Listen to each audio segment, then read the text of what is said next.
to the metal when the lane moving fast. Hey, let them all cross. If they hate, then let them hate and make a bigger boss. Hey guys, before we jump into the episode, I wanted to let you know it is brought to you by the NMFTA. Let me ask you a question. Do you ship LTL freight? Then listen up, because the NMFC changes went live on July 19th, and they're the biggest updates in the history of freight classification. Now more than ever, accuracy matters. That's why carriers, shippers, and brokers alike are turning to Class IT Plus, the NMFTA's new digital platform for real-time NMFC data. Stop guessing, start classifying smarter, and quote freight with confidence. It's time to get your ship together because the NMFC changes are already here. Learn more at nmfcchanges.com and get started with Class IT Plus at classitplus.com. Just do me a favor and let them know that the Freight Coach sent you. This episode is brought to you by SPI Logistics, the premier freight agent logistics firm in North America. For over 40 years, SPI has been diligently building the most successful freight agent network to provide first-class relationships for our shippers, receivers, and carrier partners. We are more than another transportation network. We are a dedicated team of professionals united by one singular purpose, and that is to expedite our agents' success. All of our agents are set up for success on day one, as they are provided with a full suite of support staff that is ready to assist them with everything from after-hours emergencies to financial and administrative needs on a no-fee basis. This way, you can focus on continuing to grow your business.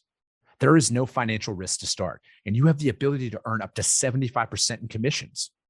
If you are looking to take control of your financial future and build your business with the backing of one of the most successful logistics firms in North America, visit www.spi3pl.com to learn more. Do me a favor and let them know that the Freight Coach sent you. What is up, ladies and gentlemen? We are back. We are live. It is the Freight Coach Podcast, the top podcast in transportation, coming to you guys every single weekday. Not 8:30 a.m. Pacific today because we are live at TIA Technovations. It is day 2 out here in the greatest state in the country, and that is Arizona. It's my backyard here in my hometown, and I'm joined by my good friend Carly with Transfix. She's back today to talk about everything that they got going on. So Carly, thank you so much for taking the time here this morning. You got a big presentation coming up here in a couple hours, and I'm really excited for this.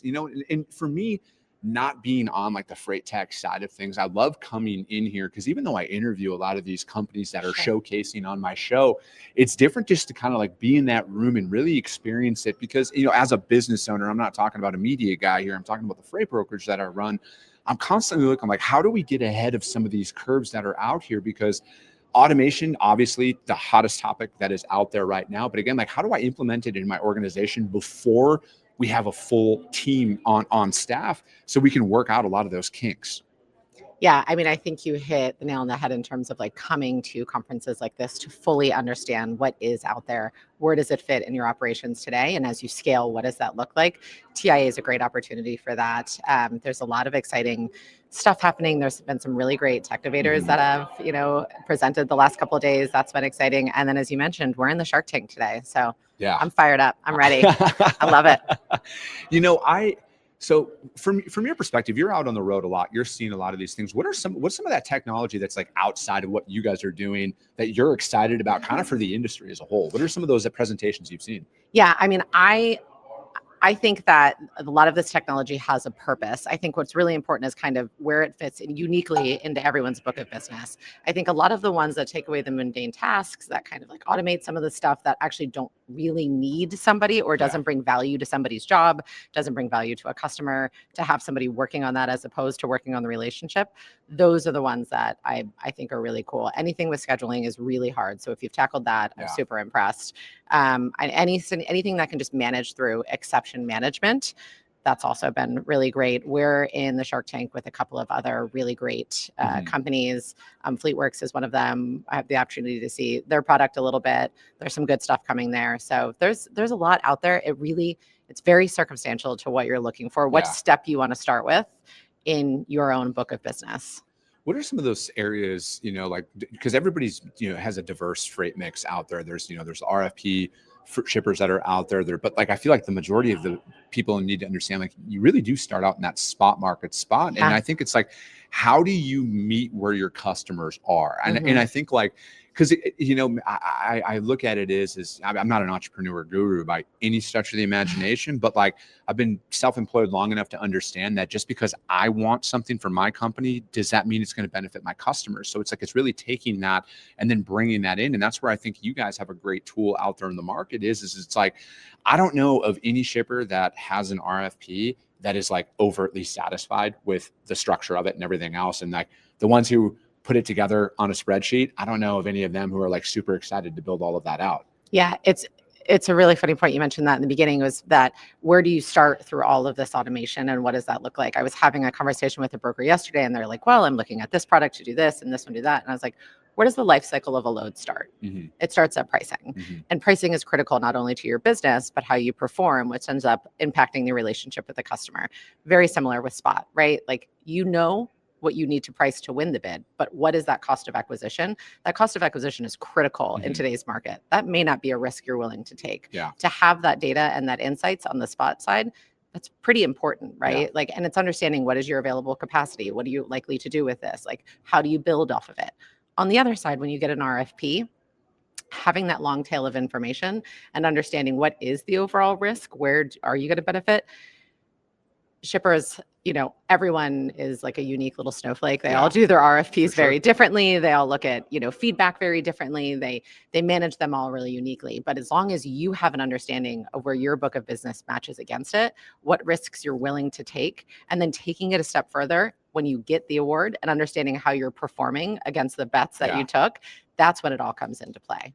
What are your guys' customers saying about what's about to happen? Because like in my opinion, I think we're at like kind of the fringe of a market shift started. Like I think a lot of it has to do with the current administration. How hard are they going to continue to push with ELP and everything else? And like, because I feel like they're just kind of scratching the surface of this, and it's going to be interesting to see. I think that there's a lot of stuff in limbo about what could happen because, again, there's a lot of hot button issues that are very hot on social media and in the media for a couple of days, but it's like, what's the overall fallout of this? You sit here and, some people are like, oh, we removed 7,200 drivers out there, but it's like, okay, but like compared to the overall freight availability out there, what does that actually do? So do you think some of your customers or any of them bringing it up like, hey, our shippers are anticipating a market shift happening here this next year, change your pricing accordingly? Or are they, hey, we're pretty much status quo going into 2026, and if we rebid, we rebid?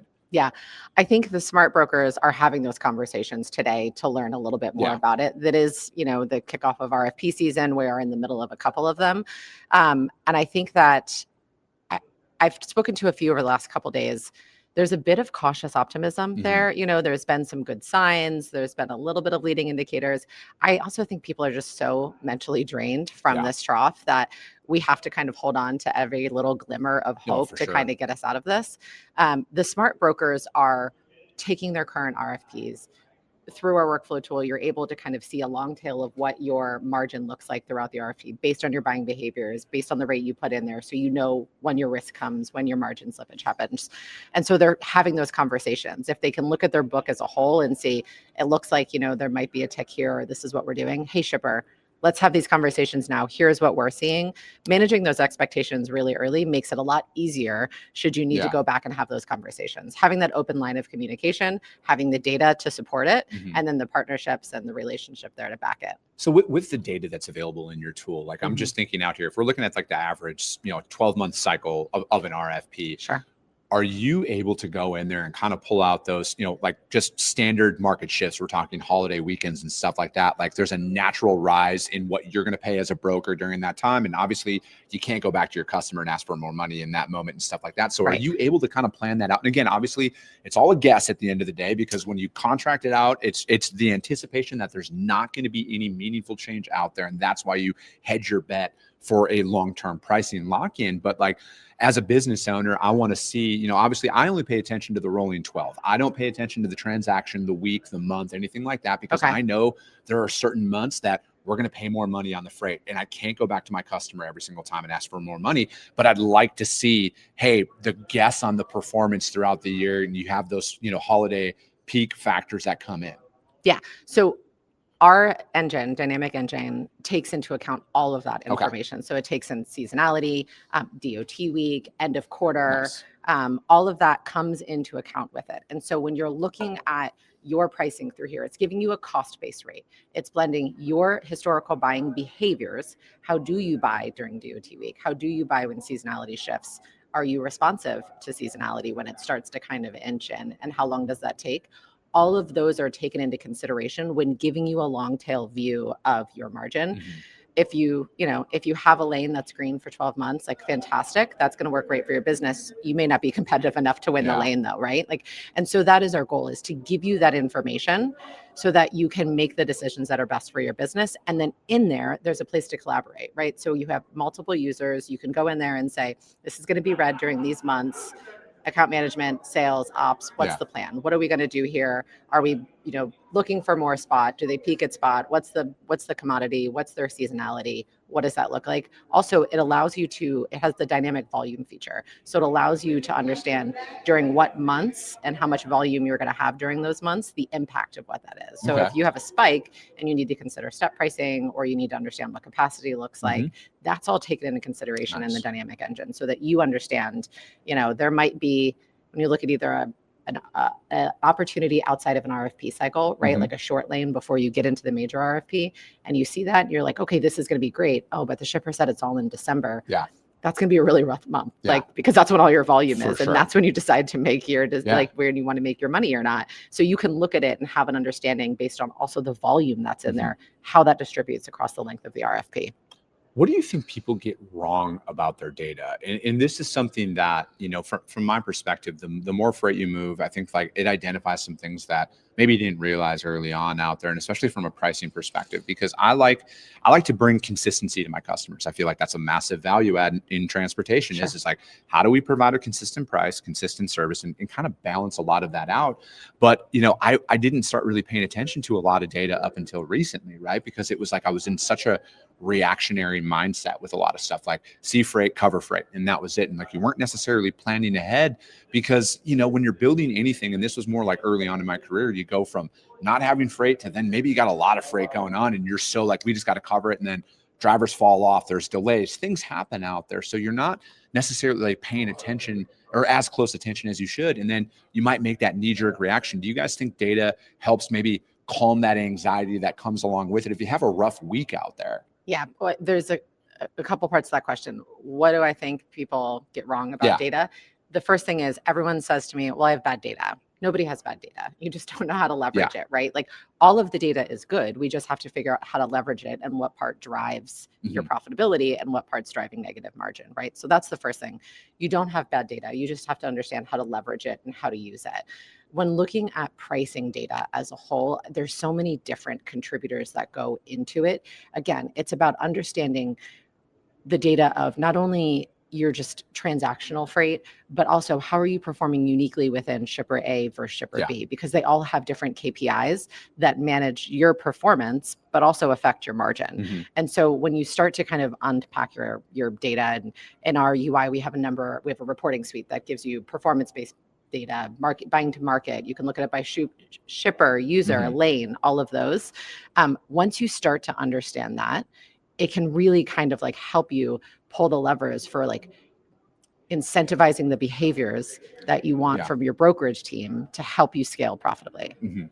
I look at it, because like there's a lot of similar lanes that you're out there running, different shippers, similar lanes, everything else. It's all priced differently. How does utilizing a tool like yours, like kind of help close that gap, right? Because I feel like, it's always great to have more money on lanes, but it's like there's that inherent risk that if you're like, hey, shipper A, you move, say $2 a mile on this one, shipper B, same lane, it's at $2.10 a mile. Are you bringing on risk to your organization because like, you can get it done for less?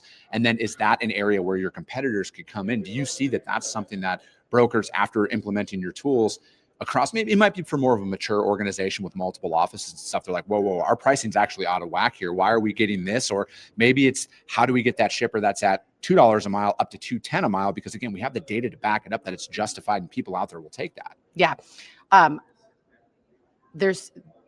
There's a couple ways to approach it. One is like the first thing that we do when we work with a broker and as part of our implementation is we do like a network analysis, and we come to them and say, if you're a large scale broker with multiple offices, we say, Office A is buying really well on Yeah. this lane.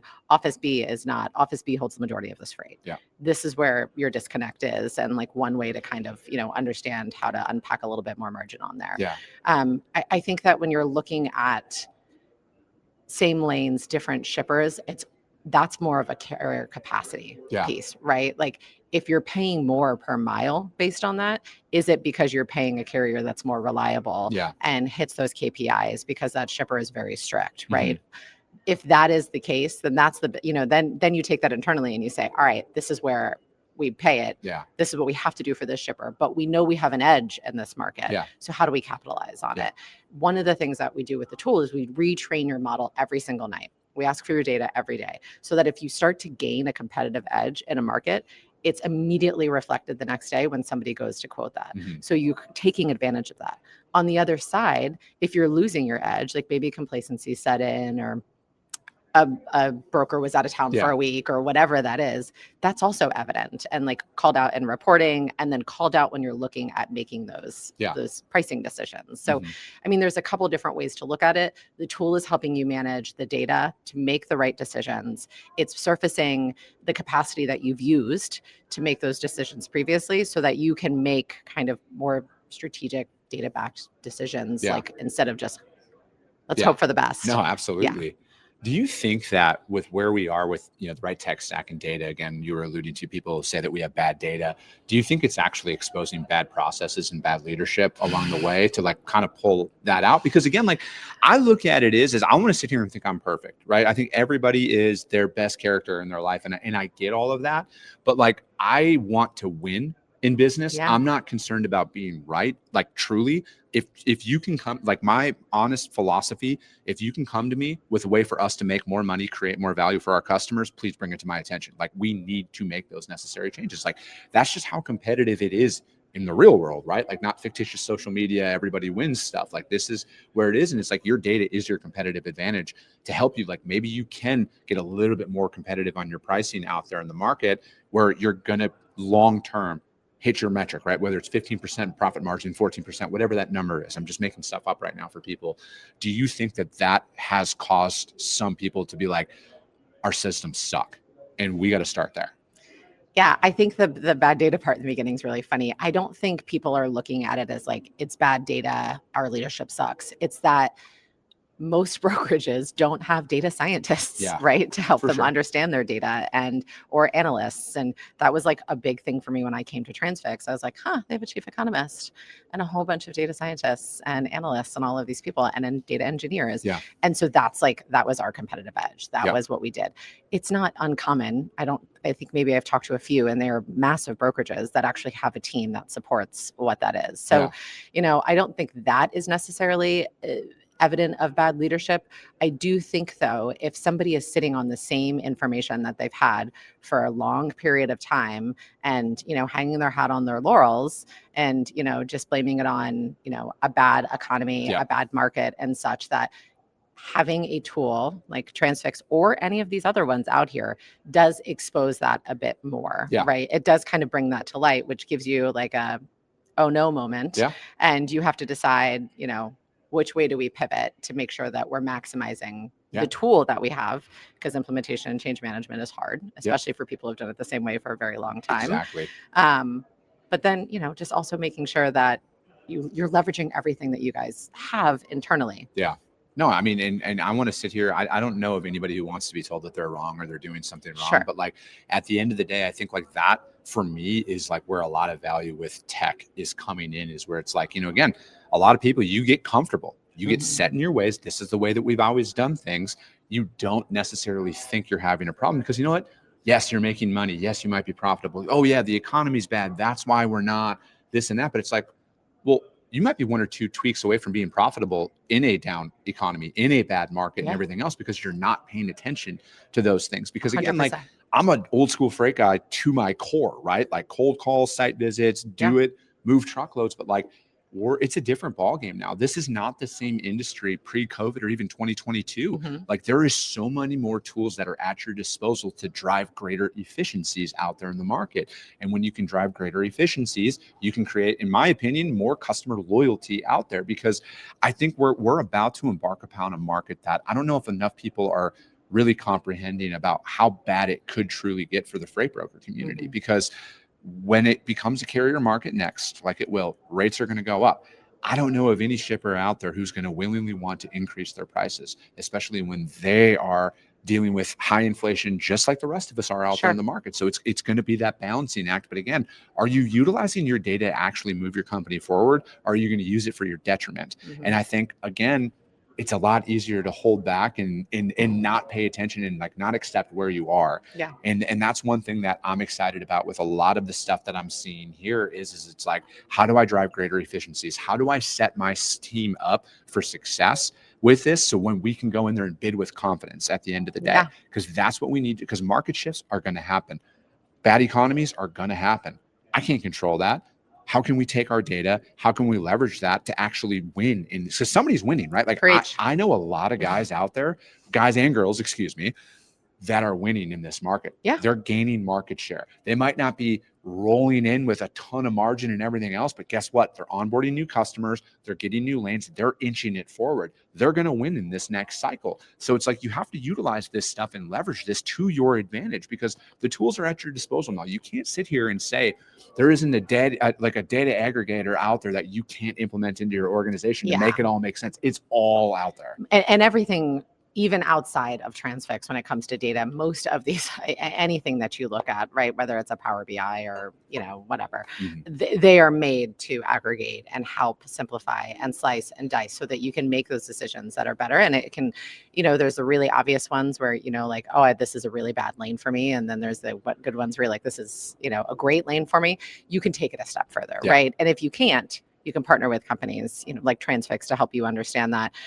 One of the things I always tell people is that, look, you'll have a head of implementation, you have your account manager. I am always available, but anytime you have a really hard RFP, you have a data scientist. Yeah. Like if you are saying like, I don't even know how to look at this, or like chop and slice it, or I've got a massive opportunity that I've never had before, like use us. We've done it. Yeah. We've iterated on it. We've likely priced it. Yeah. I mean, we were a $350 million brokerage before we sure. divested. So we've likely had experience with it and can give you insights on any of like the nuances of the facilities and such. And so I think that's one of the other pieces of like the value of Transfix is that, you have a full team that has lived it, has empathy, understands like your processes, can also identify like, hey, maybe this process isn't benefiting you the way that you think it should. Yeah. And then, help you scale. I also look at it too, like I feel like sometimes, that type A personality, that sales rep doesn't want to wave the white flag, right? Like, and I wish, and again, you don't have to answer this if you don't want to, but I wish more people would go to their vendors and ask more questions. I'm sure you guys might want that, right? Like come and talk to us. Like, we're not looking at you any less. Like we want to see you win. And because that's the thing, right? Like, I don't know, again, I can't speak for everybody who started a company, but like, I don't know of any founder out there or any business out there that wants to see their customers lose. No. You know what I mean? No. So it's like, you should go out there and ask for more. Like, and this is something that, again, I got to give my business partner credit here, because he's more analytical and a lot of stuff than I am. So he's like, no, we got to ask, does this do this? Does this do this? I'm like, yeah, actually, you know what? We do need to do that. We do need to figure that out. Is that something that you're like, hey, every Transfix user out right now, if you have questions, you need to come to us about all of this? Oh yeah, 100%. I mean, we have an open line of communication. I mean, fortunately, we're at a point, we're at almost on like a tipping point of inflection, and we're making a lot of the hires and stuff to handle it. But we're at a point where like, a broker can text me and be like, hey, I have a question. Can you jump on? I'd be like, yeah, sure. Or I'm at a conference. I'm going to direct you to David, our head of implementation, and he can do it. I will say, being on this side of the business, brokers aren't afraid to ask questions. Yeah. They're not afraid to kind of open themselves up a bit more and be like, this is where we're broken. We need to solve this and we don't know how. It's a totally different experience on the shipper side, right? Where they're very gated, they're very protective over their data and their facilities. And, especially a lot of the large enterprise ones, the cycle is really long. Yeah. Right. It's very different on this side. And it's been a breath of fresh air. Thank you. Here yes. It's been great to work on it on that side of things, because you're actually collaborating to solve that. So Thank you, Transfix customers. I love it. So let's pivot here for the last couple of minutes. Cool. You are presenting today, little Shark Tank thing. What pre-Shark Tank performance, what are you thinking? Like how are you expecting this to go outside of you going up there and dominating? I'm insanely competitive. I expect nothing less than for us to take it home. I know our product. I know the people that have built it. It's the same people who have lived all of these freight inefficiencies for years as a broker. I'm continually impressed with what we release and what we do. And so I'm hopeful. I'm sure the audience will also be impressed with what we're doing. I'm just really excited. It's a great opportunity. It's a very competitive stage, which I love even more. So I'm ready. Yeah. What? So like, I've never done it before, but I've seen this here. This is, I think, the third one that they've done now. Watching the show a bunch, and I think it's interesting, right? Like to go up there and really just kind of like lay it all out there, right? And like, I mean, my perspective might be a little bit different than some because like I've been doing a fucking podcast for years. Like I put all of it out there, and I don't do double takes. It is like one cut, we're fucking done and moving on with it. But it's like, I love that environment in business, right? Like for me, it is like business is the ultimate sport to me. It really is, because it's like, I don't want to sit here and say it's like life or death per se, but it's like, man, everything is on the line right here. And I love it. I love seeing that competitive nature come out in people. And I mean, honestly, Carly, that's why I love interviewing people so much, because it's like, what are they passionate about? How do I get that? And then when you see somebody up there on stage delivering that energy that comes in, and you can see that they have invested everything in it to make it happen. I love just being in that environment. I couldn't agree more, and you're hyping me up, and I'm really trying to keep my composure. No, let's run through some walls, Carly. Let's fucking go. Let's tear this down. It's a great stage. I always tell people I'm like evangelical about Transfix. Like I want more people to hear about it. I want them to understand. I want them to see where it fits for them. And I want them to see whether it fits for them or not, as to where they are today. I think this is a great opportunity. It's a great judging panel, like also really great people in the industry there. I'm ready to do it. Like we've prepped, you have to apply to get in. And so it was like that whole process where you go through the application. So there's, a little bit of Q&A. You have to record a video of the solution itself. And so you have to kind of do a quick walkthrough of the video. That is also only, I think it's 5 minutes or less as well for that. So we walked through what our product was then, which was months ago. So it's also really excited to show all of the updates and such that we've done since then. So you submit it, you wait, and then you get the good news that you've made it in the Shark Tank. I feel like as a tech company, that'd be kind of hard in the sense of like you just talked about, you just did a bunch of updates. So like what you submitted 5 months ago, your product might look vastly different, because it's like yesterday's top technology is already old news today, right? So it's like, that's how fast some of this stuff is moving out there. What's something like, what are you excited about? Maybe another, presenter today. Is there anything you're excited to see out there? Or are you just like locked in? Like, I don't care about anything. Transfix is here and we're here to win. Definitely the second. Transfix is here and we're here to win. I love it. Although I will say I have had the opportunity to meet and work with the crew over at FleetWorks. They're phenomenal. I've really enjoyed working with them. A really impressive product. I haven't had the opportunity to meet or see Sola or Pallet.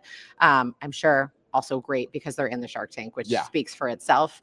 But yeah, I mean, I'm excited to see all of them. It's also kind of fun because you don't ever know what edge somebody's going to take. They're all different parts of a freight life cycle. And so that's also going to be really interesting to see what resonates with the judges. And then there's also a People's Choice Award. So what resonates with those in the audience? It'll be interesting. I love it. For me, it's, I don't know. I love being in there. I just love seeing people compete. Like, I don't know what it's an infectious energy, right? And it's like, and I think that's why I love coming to some of these shows and meeting people out there is like, I just want to get better, right? And that's the thing is, and I feel like we're at a point in time now, especially with technology and automation, where you can pack such a larger punch in the market with the right tech stack. Like, I think it's going to be like, this is a very bold prediction here. I don't know if you're going to see much growth at the top in the next couple of years of like the top transportation companies, not a knock on any of them. I think you're going to see massive gains from the small to mid-sized market who are going to capture a larger market share with the right automation tool that's out there. They're going to be able to take that stride because I feel like there's going to be there's three camps technically, Carly. There's going to be the ones who over automate and they automate everything and they automate people out of the equation. And again, I'm not going to do that. I believe people are the most important component of it. And then there's going to be the people who don't automate at all. I think they're going to slowly start to trickle out. And then there's going to be the people who thread that line.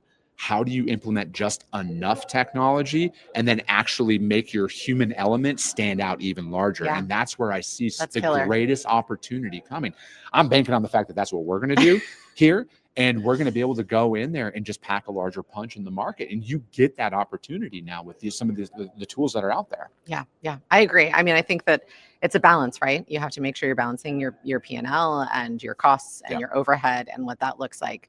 But you have to empower your people. Yes. You have to empower them to make the right decisions. You have to empower them at every step, right? Whether that's on the sales side, it's on the account management side, which is the unsung heroes of things, I agree. or whether it's in pricing. You have to figure out which is most critical to your organization. And then start empowering that section of it and finding that balance. Perfect. I love it. Carly, thank you so much for your time this morning. That is going to be it. Day 2. If you're here at Technovations, do not miss the Shark Tank. Carly's going to go up there and dominate. I'm going to be trying to cheer her on from the crowd without distracting her. We're going to have her locked in and ready to go. But that is going to be it for today, ladies and gentlemen. As always, if you got value in what you heard and you're not subscribed, subscribe to the show, you guys. It's a really easy thing. There's just this thing called subscribe. I just need you to click it. And then on top of that, if you get value out of the show, rank it as well on iTunes and Spotify, because that's how we get it out there into the network, you guys. We want to reach more and more people. Our audience is growing all the time, and it is because of each and every one of you. I appreciate you guys. I love you guys, and we'll be talking to you soon. Came back with a bang, window down, yelling out money, anything. Hey, ooh, got the foot on the gas, pedal to the metal when I'm getting